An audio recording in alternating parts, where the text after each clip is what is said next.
E aqui estamos de volta para mais um programa, O Livro dos Espíritos em Nossa Vida. Eu sou Ricardo Honório e hoje nós vamos conversar sobre a importância da prece. A prece é agradável a Deus? A prece torna o homem melhor? Vamos falar sobre isso e para isso eu quero chamar o meu amigo Alcir Almeida, logo depois da nossa vinheta. Começa agora o programa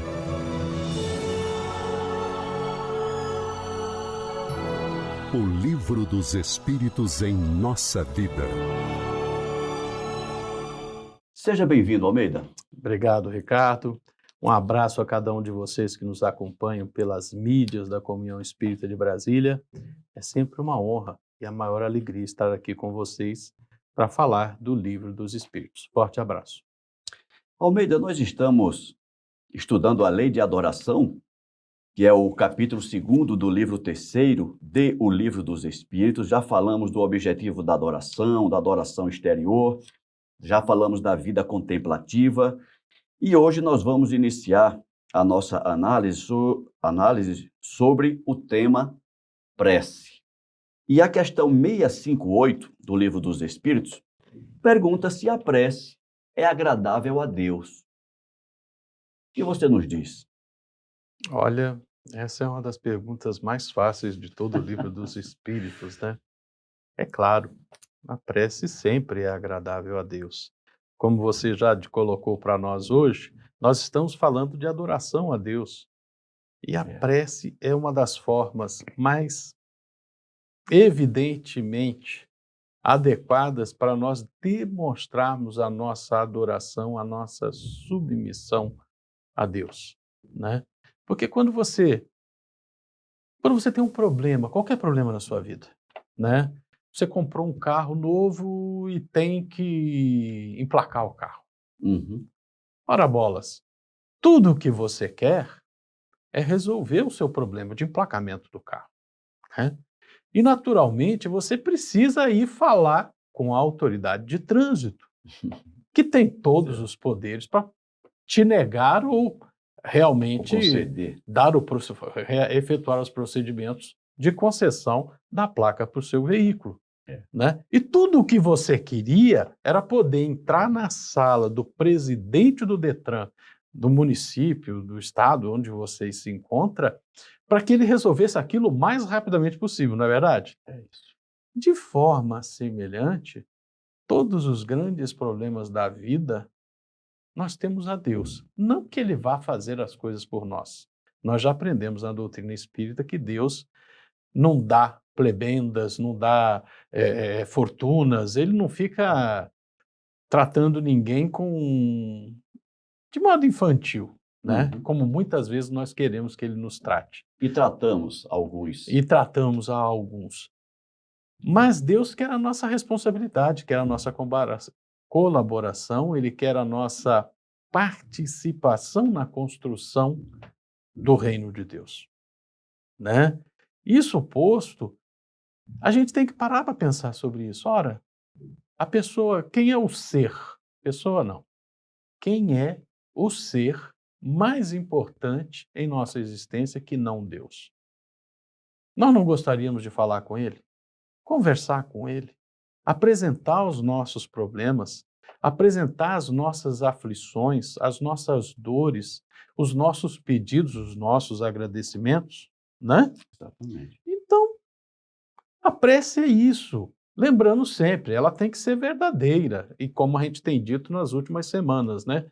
Tudo que você faz em adorando a Deus de coração é verdadeiro. E tudo que é verdadeiro é bom. E tudo que é bom agrada a Deus. É isso, né? Então, para resolver o problema de emplacamento, a gente fala com o cara do Detran.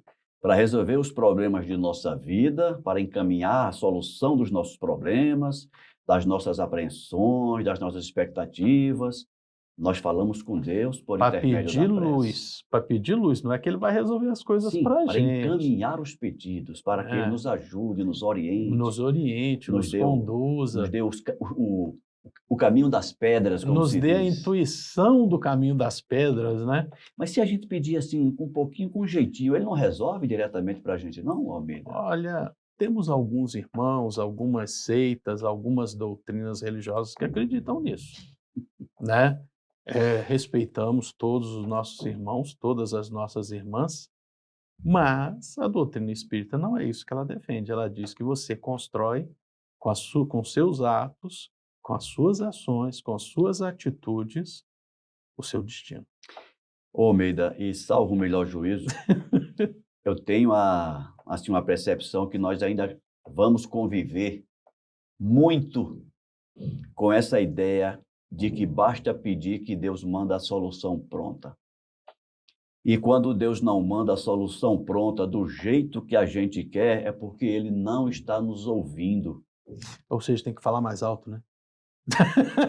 Deus é surdo. Deus não me ouve, porque se Ele me ouvisse, Ele já teria encaminhado essa solução do jeito que eu quero. Interessante essa frase que você coloca, né? Tem que ser do jeito que eu quero. Claro. Não do jeito que eu preciso, não do jeito que eu mereço. Não. Não, tem que ser do jeito que eu quero. Tem que ser do jeito que eu quero. Essa frase me lembra uma criança caprichosa.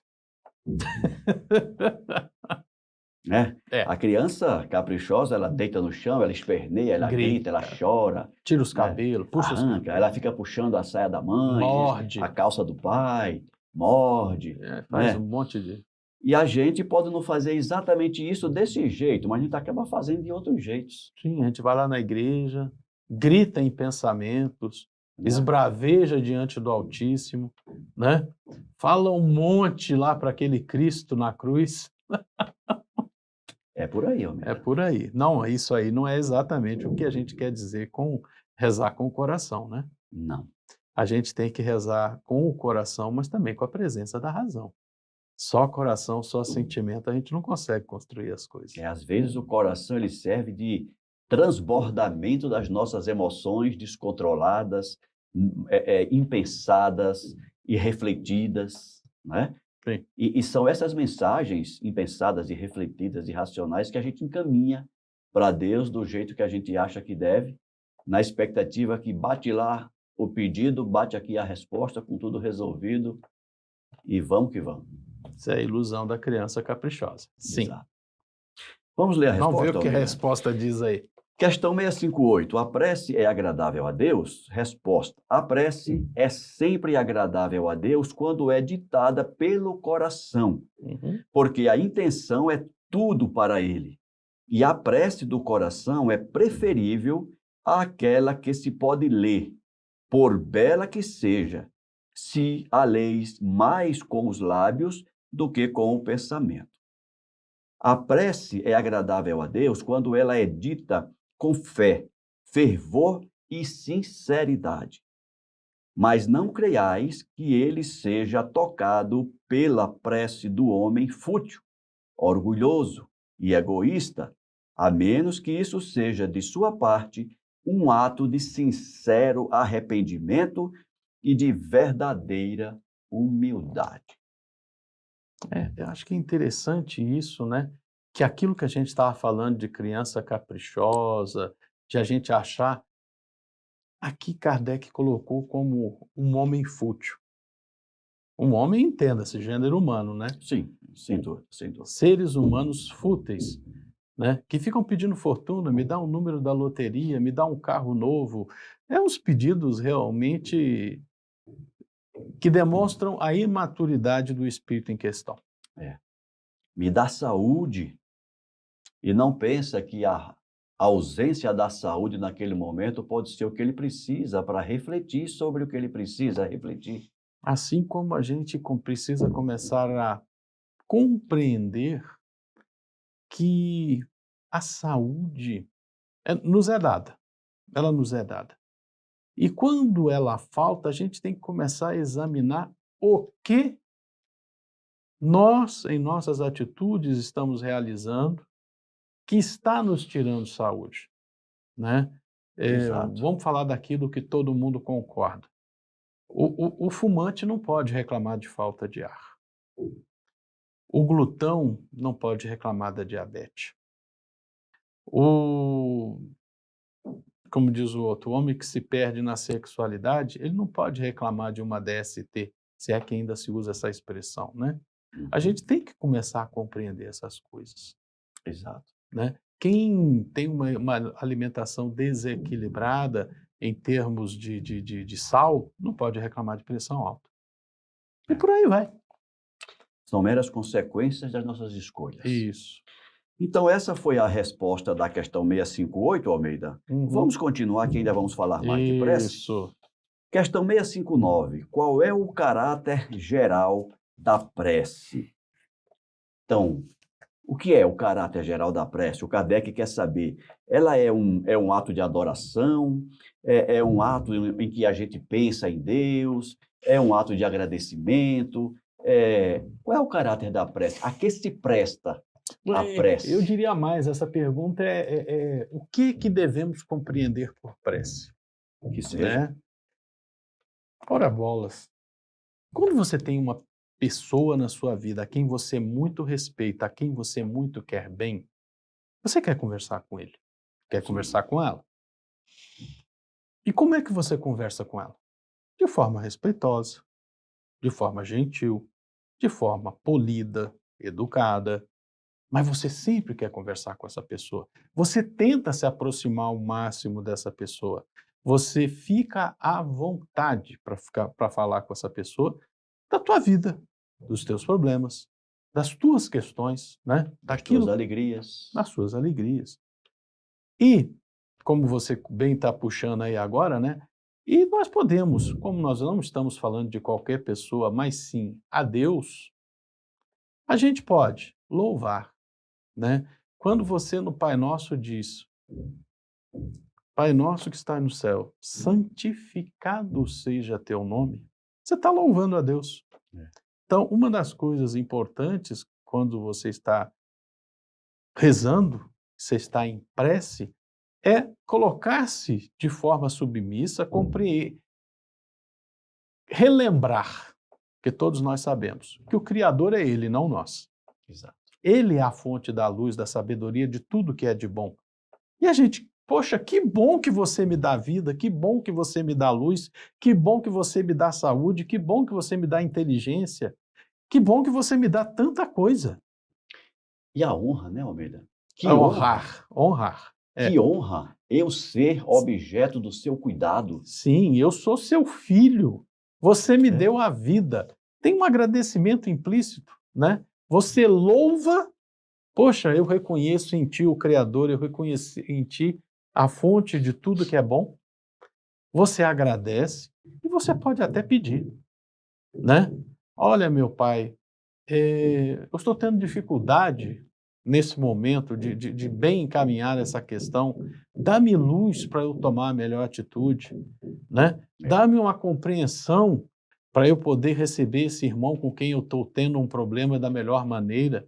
Dá-me compreender da melhor forma essas pessoas que estão encaminhando nessa direção, que a minha compreensão do que é a vossa lei diz que elas estão agindo errado. Né? Pai, me dá luz para compreender isso. É tanta coisa, mas a gente pode resumir nisso, né? Louvar, pedir e agradecer. Bem, E a resposta, Almeida, ela é bem curtinha. Não tem como. E vem nesse sentido. A resposta diz que a prece é um ato de adoração. Orar a Deus é pensar nele, se aproximar dele e colocar-se em comunicação com ele. Pela prece, pode-se propor 3 coisas: louvar, pedir e agradecer. Então, são as 3 grandes atitudes ou ações que levamos a termo ao orarmos, ao falarmos com Deus. Questão 660, Almeida. A prece torna o homem melhor? É uma relação direta de causa e efeito? O fato de eu orar, naturalmente, isso me torna melhor? Se eu orar muito, eu me torno melhor mais rapidamente? Essa pergunta é muito legal. É muito legal. Para eu me melhorar, basta orar? Essa é melhor ainda. Mas você veja só, eu recomendo a quem quiser se aprofundar muito nessa questão, reestudar o livro Mecanismos da Mediunidade, né? Uhum. Tem lá uma parcela, eu acho que é capítulo 12, não tenho certeza não, mas eu acho que é capítulo 12, que fala sobre reflexos condicionados e reflexos incondicionados, Bacana. né? E é interessante, existem algumas ciências que não são religiosas que falam dos nossos hábitos, né? Tem os hábitos, as coisas que a gente está habituado a fazer, aquelas coisas que a gente já faz no automático, Uhum. né? As nossas atitudes, os nossos pensamentos, como eu penso, como eu ajo, como eu reajo, Uhum. determina a minha psicosfera, digamos assim, né? A minha psicosfera pode ser mais elevada ou menos elevada. Agora, ela é o resultado dos meus hábitos, aquilo que eu construí como sendo aquilo que eu sou. E o que é a prece? A prece é justamente uma tentativa de ser melhor do que eu sou, né? É tentar, para usar uma expressão mais usual, para melhorar a minha vibe, né? Para me elevar, para eu começar a vibrar numa faixa energética mais elevada, né? Mais refinada, mais quintessenciada, mais sutil. E é interessante isso. Não é que a prece automaticamente vai te transformar num santo. Não, não é isso. Mas o hábito da prece, disciplinadamente seguido, aos poucos, a prece é sempre um momento em que você tenta elevar o seu pensamento a um nível mais elevado. Você está tentando trocar o canal da sua sintonia fina. Você quer ficar num canal onde você ouça programas de melhor qualidade. Uma música como diz outro, antigamente a gente falava estéreo, né? Hoje em dia é quadrifônico, polifônico, sei lá o quê, trocentos canais, mas você vai ouvir uma música de melhor qualidade, ouvir aulas mais profundas de teor, de conteúdos mais importantes para a sua vida eterna. Não na sua vida de hoje, não na sua vida de hoje para amanhã, mas com certeza coisas que são extremamente importantes para a sua vida toda. Ora bolas, se todo dia eu, de maneira disciplinada, eu busco um momento de oração, eu estou sempre empurrando essa minha atitude, essa minha psicosfera para um nível mais elevado. Eu estou tentando me autotransformar, né? Eu estou tentando modificar o meu ser. Então, nesse sentido, sim, a prece te transforma numa pessoa melhor. Sempre que for seguido aquilo que a gente já colocou como premissa. Uma prece feita com o coração, bem intencionada, não por motivo fútil. Acabamos de falar isso, né? Todas essas coisas são premissas. Respeitadas essas premissas, o hábito de orar, o hábito de se recolher em prece, é você jogando um cabo lá na frente, pegando um apoio, ele volta para você e você começa a se puxar para se elevar. Naquela direção. Naquela direção, né? Para cima e avante. Enquanto você falava, eu estava aqui fazendo uma reflexão, né? E criando uma metáfora para a gente. E eu lembrei, tem uma música que é cantada nas casas espíritas, eu acho que em outras igrejas também, não sei, que diz assim: fica sempre um pouco de perfume. Eu aprendi essa música num grupo jovem católico, nas mãos que oferecem rosas, nas mãos que sabem ser generosas. Não é isso? Dar um pouco que se tem a quem tem menos ainda, enriquece o doador, faz sua alma ainda mais linda. Pois é. O que é que essa estrofe quer dizer? Que cada vez que você se aproxima das rosas, que você tem contato com as rosas, fica algo das rosas em você. Então, se a gente, nessa metáfora, pensar que Deus é o nosso jardim, cada vez que a gente se aproxima desse jardim, cada vez que a gente se aproxima de Deus, fica algo de Deus em nós. Você imagina que a E gente nós, até pela medicina mesmo, nós somos 70 e tantos por cento de água, né? uhum, Você imagina que cada vez que a gente faz uma oração, a gente está indo na fonte mais pura É. e joga água na gente e o excesso de água sai e a água que fica ainda mais pura do que era. pois é. E como você comentou agora há pouco, né? Se a gente seguir aqueles preceitos, aquelas premissas para uma boa oração, uma oração mais verdadeira, mais honesta, mais sentida, cada vez mais nós nos aproximamos desse manancial e cada vez mais nós nos enchemos das qualidades desse manancial. E essas qualidades em nós é quem vão fazer com que nós sejamos melhores. Sim. Né? São essas qualidades que vão fazer com que nós pensemos melhor, reflitamos mais, tomemos melhores decisões, façamos melhores escolhas. Tudo isso virá em função ou em consequência dessa nossa aproximação com Deus. Não é uma relação direta de causa e efeito, mas é uma relação em que a nossa aproximação nos dará condições cada vez mais e melhores de fazer as melhores escolhas e tomar os melhores caminhos. Não é isso? Com certeza. É isso, Almeida. Vamos ver a resposta. Respostas da questão 660. A prece torna o homem melhor? Sim, porque aquele que ora com fervor e confiança é mais forte contra as tentações do mal e Deus lhe envia os bons espíritos para o assistir.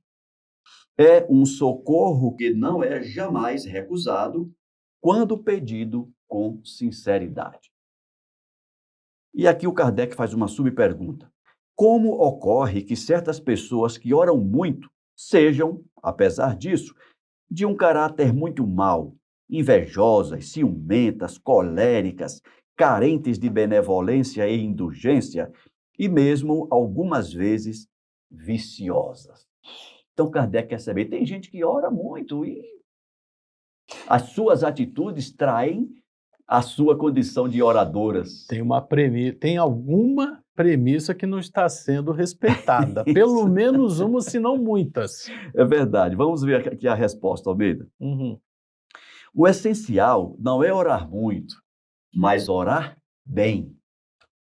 Essas pessoas creem que todo o mérito está na extensão da prece e fecham os olhos sobre os seus próprios defeitos. A prece, para elas, é uma ocupação, um emprego do tempo, mas não um estudo delas mesmas. Não é o remédio que é ineficaz, mas a maneira como está sendo empregado.